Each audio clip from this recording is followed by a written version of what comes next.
La existencia histórica de Jesús de Nazaret, una figura que ha marcado el rumbo de la humanidad durante más de 2 milenios, ha sido un tema de fascinación, debate y misterio durante siglos. Su vida, su mensaje y sus enseñanzas han dado forma a las creencias de miles de millones, pero las pruebas sobre su existencia terrenal siguen siendo objeto de discusión entre historiadores, teólogos y estudiosos de diversas disciplinas. Aunque la mayor parte de la información sobre Jesús proviene de textos cristianos, escritos en los primeros siglos después de su muerte, la cuestión de si estas fuentes ofrecen un relato fidedigno o místico de los hechos sigue siendo una cuestión delicada. Los evangelios, con su rica narrativa de milagros, resurrección y enseñanzas divinas, han sido considerados tanto un faro de fe como un desafío para la historia. Sin embargo, estas escrituras, aunque fundamentales para la tradición cristiana, se han originado en un contexto religioso que se vio, desde el principio, imbuido de creencias y símbolos trascendentes. Pero la cuestión no se limita a los relatos cristianos. En las páginas de la historia, más allá de las escrituras sagradas, se pueden encontrar menciones dispersas de Jesús en documentos no cristianos, en ocasiones por autores que ni siquiera compartían las creencias que rodeaban su figura. Estas referencias, aunque escasas, ofrecen una perspectiva externa y, por tanto, son de vital importancia para los estudiosos que buscan corroborar la existencia de Jesús fuera del ámbito religioso.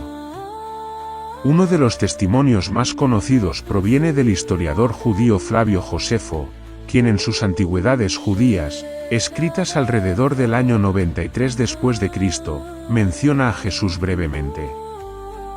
En este pasaje, se describe a un hombre sabio que realizó hechos maravillosos y que, después de ser condenado a muerte por el procurador romano Poncio Pilato, su seguimiento no se desvaneció.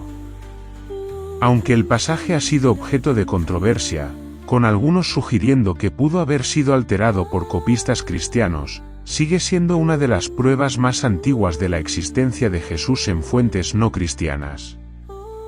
Otro ejemplo surge en los escritos del historiador romano Tácito, quien, en sus Anales, calle 116 DC, se refiere a la persecución de los cristianos bajo el emperador Nerón.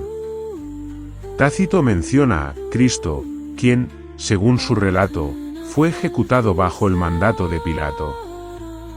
Esta referencia, aunque breve, refuerza la idea de que Jesús no solo fue un personaje histórico, sino que su movimiento creció lo suficiente como para ser objeto de persecución en las primeras décadas del Imperio Romano. Luciano de Samosata. Diálogo de los Babilonios. Aunque no tan conocido como otros autores, Luciano, un satírico griego, hace una referencia al crucificado, refiriéndose a Jesús y mencionando las creencias de los cristianos de su tiempo. Plinio el Joven. Cartas. Plinio, un gobernador romano, escribe en una de sus cartas al emperador Trajano sobre los cristianos y sus prácticas. Aunque no menciona directamente a Jesús, su carta evidencia la existencia y expansión de la fe cristiana en los primeros siglos. Así, la búsqueda de la figura histórica de Jesús se convierte en un crisol donde convergen la historia, la arqueología y la teología, donde las huellas dejadas por fuentes tanto cristianas como no cristianas se entrelazan, desafiando las certezas y abriendo el camino a nuevas interpretaciones. Ahora miramos con otros ojos. ¿Qué dice la ciencia en la actualidad?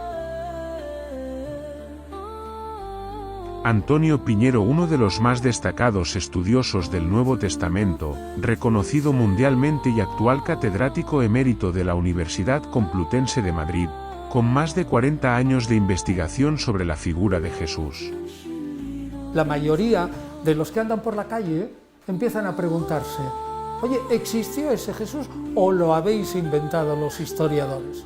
Entonces yo, harto de que me preguntaran una y mil veces la misma pregunta, pues inicié el libro poniendo al día la cuestión desde finales del siglo XIX hasta hoy, con la opinión de la mayoría de los investigadores, ya sean independientes, confesionales de una iglesia, protestantes o católicos, y diciéndole cuáles son a la gente, cuáles son los argumentos de por qué la inmensa mayoría de los historiadores independientes, es decir, no necesariamente ni católicos, ni protestantes, ni confesionales, ni ortodoxos, estamos totalmente convencidos de que Jesús existió. Y segundo, hago hincapié en que los evangelios son infalsificables. Y esta es una idea estupenda. No se puede falsificar los evangelios. No hay, no se puede pensar como en la antigüedad se reúnen 4 o 5 personas para decir vamos a escribir los evangelios como si nosotros nos inventáramos la persona de Jesús. Y lo demuestro con una serie de argumentos. Y luego cada uno que piense lo que quiera. La verdad en historia antigua es cuando varios historiadores, después de considerar el problema, llegan a la idea de que una hipótesis es lo más plausible, la que más explica de los puntos que sabemos de la antigüedad o de un episodio concreto de los evangelios. Cuando el monto de los historiadores se ponen de acuerdo y piensan, yo creo que esta hipótesis pues, es la más verosímil y es la más sencilla y la que explica más cosas, pues es probablemente la verdadera. Eso también lo explicamos en el libro. Jesús no solo ha influenciado espiritualmente a personas desde hace más de 2000 años, sino que está presente en nuestros días y poniendo un ejemplo, el calendario.